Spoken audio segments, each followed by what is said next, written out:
Ujya utekereza rimwe na rimwe nk'iyo uhuye n'ikibazo mu buzima, ukumva ugeze mu bihe bigoye, ukumva nta mutabazi ndetse ugatekereza yuko ubuzima bwawe burangiye, kwiheba kukaba kose muri wowe.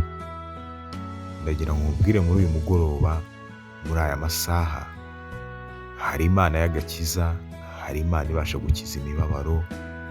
Iyo ngiyo niyo twizeye, niyo yagiye idukora imirimo n'ibitangaza, niyo yagiye irengera ba sogokuruza Aburahamu, yagiye irengera ba Yakobo, yarengeye ba Yozefu, yarengeye benshi cyane ndetse twagiye tubona gukomera kwayo.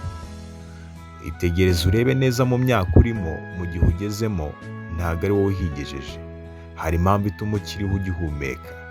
Hari abakomeye bagiye imbere yawe, ndetse bakweretse amasikorete yabo, ntushobora kumenya uwari umukire cyangwa umukene. Ndagira ngo nkubwire yuko mu buzima bwose ubayemo, hari icyo Imana yakuvuzeho, hari icyo izakora. Nta mwana w'umuntu wabasha gukuraho icyo uzaba cyo, kandi nta n'ufite uburenganzira bwo kugira icyo avuga ku buzima bwawe, kuko nta n'ufite uburenganzira bwo kugira icyo ahindura.